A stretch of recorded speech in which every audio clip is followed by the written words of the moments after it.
ഇന്ന് നാട്ടടുക്കളയിൽ തയ്യാറാക്കുന്നത് നേന്ത്രപ്പഴം ഉപയോഗിച്ചുള്ള ഒരു 4 മണി പലഹാരമാണ്. അതെങ്ങനെയാണ് തയ്യാറാക്കുന്നത് നോക്കാം. അങ്ങനെ ഒരു ചീനച്ചട്ടിയിലേക്ക്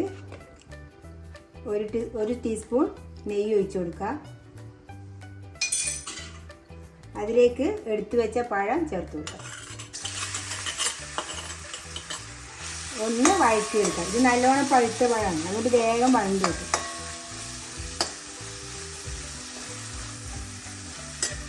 പഴം വഴറ്റിയെടുത്തിട്ടുണ്ട്.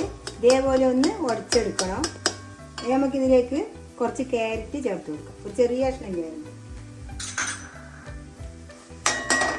ഇതിലേക്ക് കുറച്ച് തേങ്ങ ചേർത്ത് കൊടുക്കാം.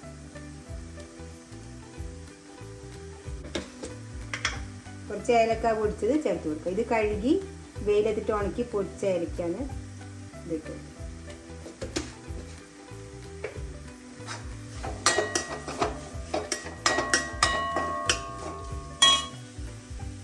നമുക്ക് മധുരത്തിന് ആവശ്യമായ വെള്ളം ചേർത്ത് കൊടുക്കാം. ഇത് ഞാൻ ഉരുക്കി വെച്ച വെള്ളമാണ്.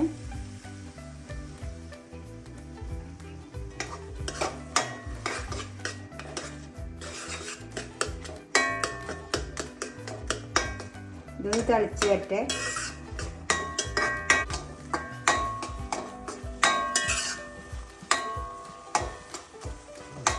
പഴവും തേങ്ങയും വെല്ലമൊക്കെ നന്നായി യോജിച്ച് വന്നിട്ടുണ്ട്. ഇതിലേക്ക് കുറച്ച് തേങ്ങാക്കൊത്ത് ചേർത്ത് കൊടുക്കാം. ഒന്ന് കടിക്കുമ്പോൾ നല്ല ടേസ്റ്റ് ആയിരിക്കും. ഇട്ട് കൊടുത്തിട്ടുണ്ട്. നമുക്ക് കുറച്ച് അരിപ്പൊടിയാണ് ഇത് എടുത്തിട്ടുള്ളത്. അത് നമുക്ക് ഇതിലേക്ക് ഇട്ട് കൊടുക്കാം. കുറേശ്ശായി ഇട്ട് കൊടുക്കാം, എന്നുവെച്ചാൽ കൂടി പോകാൻ പാടില്ല. ഇനി തീ ഓഫാക്കാം.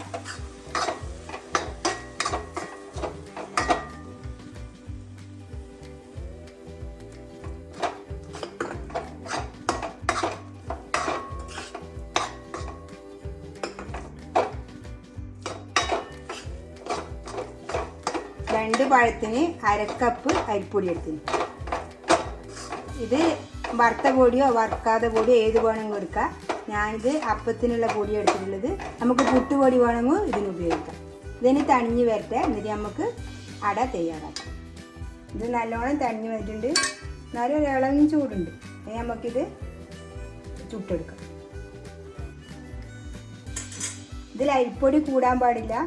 ഇപ്പോൾ ഞാൻ എടുത്തത് 1/2 കപ്പ് എന്ന് പറയുമ്പോൾ ഒരു 3 ടേബിൾ സ്പൂൺ അരിപ്പൊടി ഉണ്ടാവും, അത്രയും എടുക്കാൻ പാടുള്ളൂ. അത് നമുക്ക് ഞാനിത് പ്ലാവിൻ്റെ ഇല എടുത്തിട്ടുണ്ട്, അതിൽ വെച്ചിട്ട് നമുക്ക് ചുട്ടെടുക്കാം. ഇത് ആവിയായിട്ട് എടുക്കും ഞാൻ.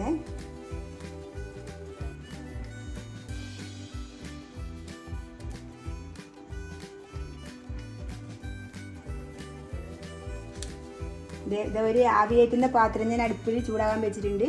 ഇതിലേക്ക് നമുക്ക് ആവുന്നതിനനുസരിച്ച് നമുക്ക് വെച്ചു കൊടുക്കാം.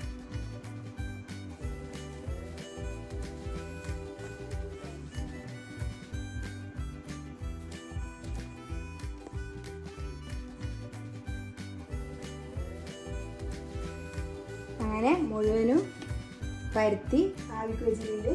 ഇനി നമുക്കിത് വേവിച്ചെടുക്കാം. ഇത് കുറച്ച് സമയം വേണ്ടി വരും, എന്ന് വെച്ചാൽ അരിപ്പൊടിയെല്ലാം ഇതിൽ നിന്ന് വെന്തിട്ടുണ്ടാവുമല്ലോ. പിന്നെ ഇത് ആവിയേറ്റി എടുക്കാം. നമുക്ക് വെന്തോന്ന് നോക്കാം. നന്നായി വെന്തിട്ടുണ്ട്. തീ ഓഫാക്കാം. ഇത് നമുക്കൊന്ന് എടുത്തു നോക്കാം. പൊള്ളുന്നുണ്ട്. നമ്മൾ ആവിയിൽ വേവിച്ചെടുത്ത പലഹാരം റെഡി ആയിട്ടുണ്ട്. നല്ല ടേസ്റ്റായി ഇങ്ങനെ കഴിക്കാൻ. ഇതേപോലെ നമ്മുടെ മക്കൾക്കെല്ലാം സ്കൂൾ മുട്ടയിൽ ഉണ്ടാക്കി കൊടുക്കുക. എൻ്റെ വീഡിയോ ഇഷ്ടപ്പെട്ടില്ലെങ്കിൽ ലൈക്ക് ചെയ്യുക, ഷെയർ ചെയ്യുക, സബ്സ്ക്രൈബ് ചെയ്യുക.